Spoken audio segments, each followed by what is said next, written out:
Hello, good day mga boss. Charlotte and DIY Kurip. So ngayon, i-install na natin itong in-unbox natin nung nakaraan, no?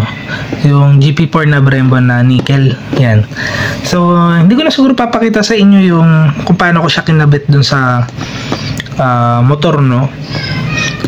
Kasi marami na akong video na ginawa kung paano mag-install nung mga caliper, no? And even kung paano mag-adjust ng mga bracket, magkabit ng mga washer.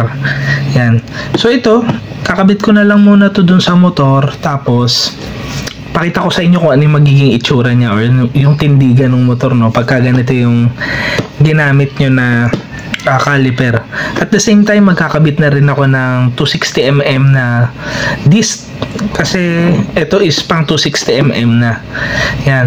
Siguro along the way, kung meron ako may counter na problem, yung bibidyoan ko na lang para at least magkaroon kayo ng idea kung ano yung gagawin nyo para ma-resolve yung problem. Pero yung installation per se, hindi ko napapakita.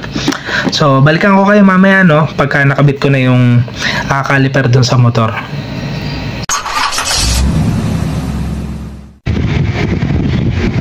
Hi, di bali, update no sa ini-install natin na Brembo caliper, no?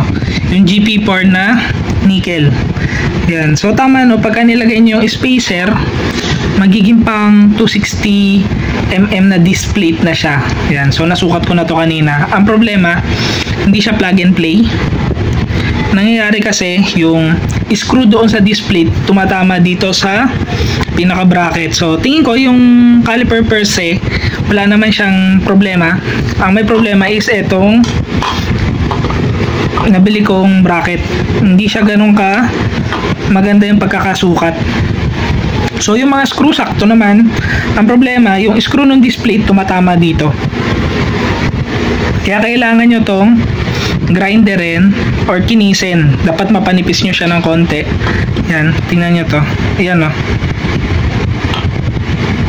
Yan, so lumabas tuloy yung mga natutulog kong tools to.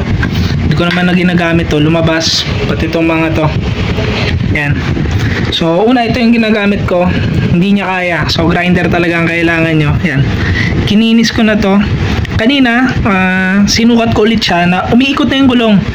Pero meron kayo mararamdaman na parang kumakayas pa, no? Parang may sumasayad pa. Yan. So ngayon, tinabas ko pa ulit ng grinder. Yan. So update lang, no? Tapos papakita ko sa inyo pagka nakabit ko na siya ng buo. Di bale, ito na, no? Nakabit na natin yung caliper.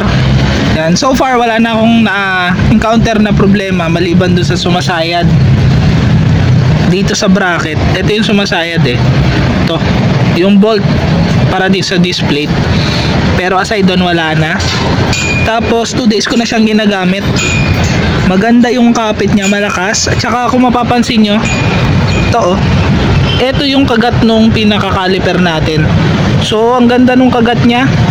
Almost sakupin niya yung buong disc plate. Yan, oh. Makikita nyo yung markings. Yan. Mula dito hanggang dito yung kinakagat niya. May allowance lang siya na konti. Ayan, no? Ayan yung mga hindi niya kinakagat. So maganda yung kagat niya, maganda yung braking power. Yung quality na lang yung pag-uusapan. Pero so far, wala siyang tagas ngayon. Yung sa looks niya maganda din, lalo na kung malaki yung disc plate nyo. Yan. So maganda yung braking power, maganda yung looks. Yung quality na lang, tignan natin kung magkakaroon ng problema along the way. So tapusin ko na tong video na to, no? Ingat kayong lahat, ride safe, God bless.